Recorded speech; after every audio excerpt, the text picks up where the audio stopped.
read this and thought about you. It was a boiling hot summer day. Too hot, said Tom. And the other chillers, Lucy, Em, and Bob, they all agreed. Grandude peeped out from his garden shed. Too hot for you, is it? Come inside.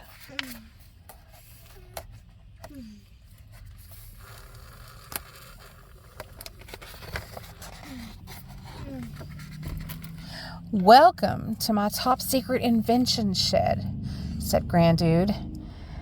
It was as cool as an ice drink or an ice rink, full of unusual cooling devices and all sorts of other mysterious creations too. As the chillers investigated, Lucy spotted a picture of Nandude, their adventurous grandmother. Grandude's eyes sparkled. I think she loves adventures even more than I do. When will we see her again? Asked Bob. Perhaps we could go on an adventure to find her, said Em. Great minds think alike, said Grandude, and I have a plan. Follow me. Grandude led the children down a secret passageway until they reached a locked door. This is my favorite invention yet, Grandude said, opening the door to reveal a bright green submarine. What a beauty, said Grandude. As they all climbed aboard, Grandude took out his golden magic compass from his trouser pocket. We'll need a little bit of magic to get started. This is no ordinary sub, you know. Magic needles spinning around lift this green sub off the ground. And with a zing, bang, sizzle, the green submarine jerked up, sprang, and went into the air, shot through the roof of the shed. The chillers laughed and cheered, and they zoomed up into the clouds. We're swimming in the sky, said Em.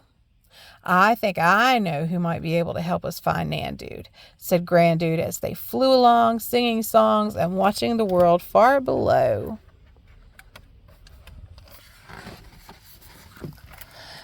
We're nearly there, chillers, said Grandude as the submarine flew down through heavy rain-filled clouds.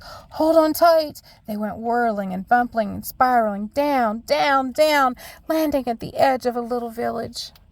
Hey, Grandude, shouted a man on a big white stallion, smiling, waving furiously. We're just where we need to be, said Grandude. Meet my friend Ravi. You're just in time for the parade, said Ravi. Ravi took Grandude and the chillers to a shady terrace.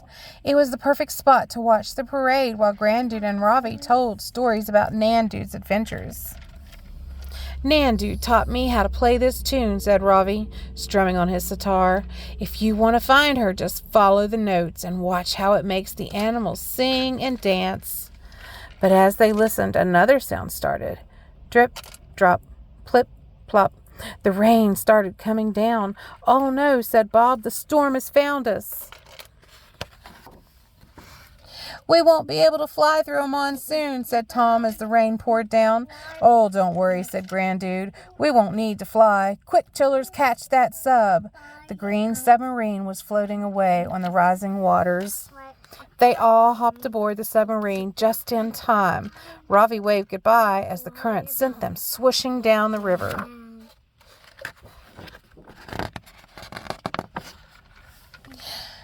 Where is the river taking us, Grandude? I have a notion we're heading to the ocean, said Grandude. As the river rushed them through a lush jungle, they heard a familiar tune. The animals on the riverside were all singing snatches of Nandude's song. They passed tigers and toucans and birds and baboons, leopards and lemurs, warthogs and bullfrogs. If we follow the music, we're sure to find her, said Bob. The river widened, and they reached its mouth. And then a green submarine began to dive down deep, deep, deep into the shimmering blue ocean. Deeper and deeper they went, cruising past the most spectacular sea life. Grandude happily pointed out dolphins and sharks and whales, and they all seemed to be excited to see him. But all of a sudden, there was a jolt and everything went really dark. And they were caught in the tentacles of a giant octopus spraying clouds of jet black ink. It was so dark that Grandude couldn't find his magic compass, and even he was getting a little bit worried.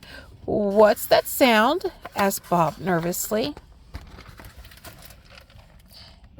"It's that tune we've heard before, Nandude's music. It's getting louder," said Grandude. "Louder and brighter." Each note lit up the sea in a magical light show. It was Nandude. Her huge underwater ship was sailing toward them. As the ship approached, the octopus began to dance, and as it danced, it let go of the green submarine, and Grandude and the chillers were all free. Other sea creatures joined the wild octopus dances. Meanwhile, a trail of magical music from the Nandude ship scooped up the green submarine, and it carried it out of the sea and into the sky. And they sailed through the air, over sea and land, all the way back to Grandude's garden. One of the accordion ship's windows creaked open. "Hey, Nandude!" Grandude and the chillers waved as Nandude climbed down from the ship. "Nandude to the rescue," she said with a wink, giving them all a big hug. "Goodness me, you've all grown up so much," Nandude sounded a bit worried. "I must have been away far longer than I ever thought." "After all that, I think it's time for some tea and biscuits," said Grandude. As they got cozy in the living room, Nandude told them all about all of her adventures. And then it was time for bed. Nandude played lullabies on her accordion while the chillers snuggled down. "Maybe we can go on an adventure with you, Nandude," Tom said with a yawn. "Yes, maybe we can. Maybe do that someday," she whispered. "That would be fun. Now off you go to sleep." Nandude and Grandude kissed the chillers goodnight, and pretty soon they were fast asleep. Nandude turned and smiled at Grandude, but he was fast asleep too. Sleep tight, chillers. Sleep tight, Grandudes. Reading's a little rusty. Hope you enjoyed the story.